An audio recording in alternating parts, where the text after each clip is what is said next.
याद है एक बार की घटना, प्रयागराज जो महाकुंभ की धरती है, वहां का एक माफिया का काफिला जा रहा था।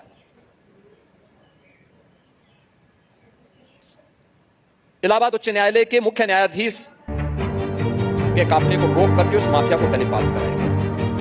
तो चीफ जस्टिस ने पूछा कि ये क्या गवर्नर या चीफ मिनिस्टर आए हैं क्या? तो सुरक्षा वाले ने कहा नहीं साहब आए नहीं, वो फलाने साहब जा रहे हैं। कहा ये फलाने साहब कौन है? तो कोई जवाब नहीं था। वही माफिया जब मुठभेड़ में मारा गया तो मुझे फिर चीफ जस्टिस ने मुझे बताया कि साहब इसने तो मेरा भी काफिला रोका।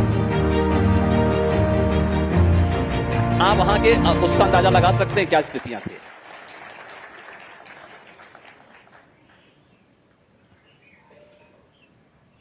कोई भी सरकार हो, समानांतर सत्ता उन माफियाज की चलती है।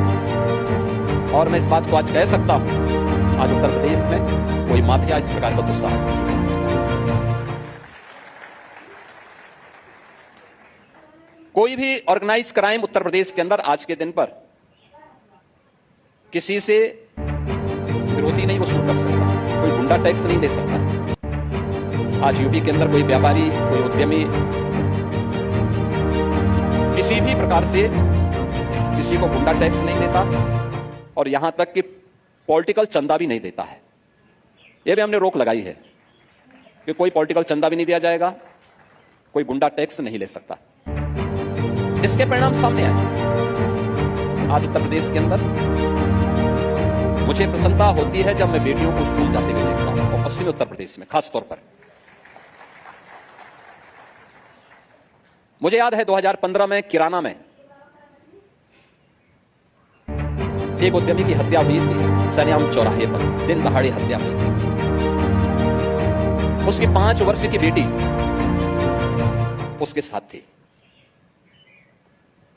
वह उद्यमी अपनी बेटी को स्कूल से लेकर आ रहा था, तब तक वहां का एक अपराधी, एक हिस्ट्री सीटर ने उस उद्यमी को देखा और सरेआम चौराहे पर गोली मारी। कोई कार्रवाई नहीं। वह परिवार यहां से छोड़ करके सूरत चला गया था। 17 में सरकार आई। सरकार आने के बाद हम लोगों ने जब कार्रवाई प्रारंभ की, 19 में वह परिवार वापस आया। और तब तक हमने देखा था कि किराना में जितने परिवार वहां से प्लान किए गए थे उसमें से ज्यादातर आ चुके थे, और मैं भी फिर उस परिवार से मिलने के लिए गया था। तो मैं इस परिवार में गया। मैंने उस परिवार में कहा कि भाई देखो, मैंने मैसेज भेजा था कि मैं आज भोजन दोपहर का उसी परिवार के साथ करूंगा, और मेरी तरफ से उन लोगों को विनती भेजना कि मैं उस परिवार में ही भोजन करना चाहूंगा। और मैं गया था। मैंने परिवार के लोगों से हालचाल लिया और फिर मैंने पूछा, मैंने कहा कोई समस्या तो नहीं है? तो परिवार के लोगों ने तो कहा नहीं साहब कोई दिक्कत नहीं, लेकिन देखिए वो 5 वर्ष की बेटी जो 15 में 5 वर्ष की थी, तब तक 9 वर्ष की हो चुकी थी और स्कूल जा रही थी। उसने मेरे कान में आके कहा, उसने कहा हमें डर तो नहीं है, लेकिन उसी प्रकार के गुंडे को मैंने एक दिन सड़क पर देखा है। तो मैंने वहां के एसपी को बुलाया। मैंने कहा भी पूछो, ये मालूम करो कि क्या वह अपराधी जेल से छूटा तो नहीं, और छूटा है तो कैसे? आप आश्चर्य करेंगे कि इतनी बात मैंने कही थी, वो बात कहीं से लीक हुई और अगले दिन कोर्ट में एक एप्लीकेशन पड़ी कि हम सब अपनी बेल कैंसिल करना चाहते हैं उस अपराधी के।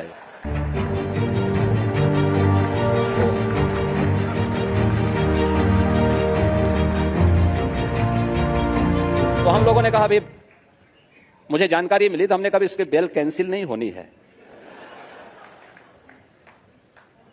उसको बाहर ही रहना चाहिए, और अब हिसाब किताब आमने सामने होगा। और मुझे बताते हुए प्रसन्नता है कि आज किराना, कांदला हो या कहीं भी हो, इस प्रकार की कोई स्थिति नहीं। और यह पहली शर्त है किसी भी राज्य के लिए और किसी भी देश के लिए कि सुरक्षा का वातावरण हो जो राज्य को देना चाहिए, हर व्यक्ति को देना चाहिए। हर व्यक्ति का यह अधिकार है। दूसरा, पिछले 11 वर्ष के अंदर देश ने आर्थिक रूप से काफी प्रगति की है और बहुत शानदार दिशा में आगे बढ़ा है। प्रधानमंत्री मोदी जी के नेतृत्व में आज भारत दुनिया के अंदर आर्थिक उन्नति के नित नए प्रतिमान को स्थापित करने को अग्रसर हो रहा है। तकनीक का उपयोग कैसे किया जाए, कैसे हम एक कॉमन मैन के जीवन में व्यापक परिवर्तन के कारक बन सकते हैं और तकनीक कैसे उसमें महत्वपूर्ण भूमिका का निर्वहन कर सकती है। डीबीटी के माध्यम से हर व्यक्ति के खाते तक पैसे का पहुंचना इस तकनीक के माध्यम से संभव हो पाया। ईज ऑफ डूइंग बिजनेस के माध्यम से उन सभी प्रावधानों को समाप्त करने की दिशा में जो आर्थिक उन्नति में बाधक थे, बैरियर बनकर के अनावश्यक व्यवधान पैदा करते थे, उन सभी को दरकिनार करते हुए जो रिफॉर्म हुए हैं वह तेजी के साथ आगे बढ़े। और आज परिणाम क्या है? यूपी जैसा राज्य, मैं इस बात को कह सकता हूं कि जब हम लोग आए थे 17 में, तब UP is of doing business में 13वें 14वें स्थान पर। आज वह देश का टॉप अचीवर स्टेट के रूप में देश का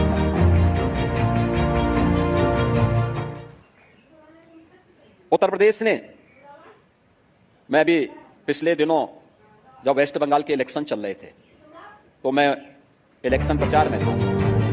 मेरी वहां कुछ उद्यमियों से बातचीत हो रही थी जो वहां से कह रहे थे कि हम यूपी की तरफ, यूपी में आपका स्वागत है लेकिन बंगाल का क्या? मैं भौचक था। 7,000 से अधिक उद्योग वहां से प्लान किए हैं एक छोटे से पीरियड में। लोगों ने मुझसे पूछा कि आप यहां क्या स्थिति? मैंने कहा मेरे 9 वर्ष के कार्यकाल में उत्तर प्रदेश में 18,000 से अधिक बड़े उद्योग लगे हैं और 96 लाख एमएसएमई यूनिट स्थापित हुई है यूपी के अंदर। 96 लाख? मैंने कहा हाँ।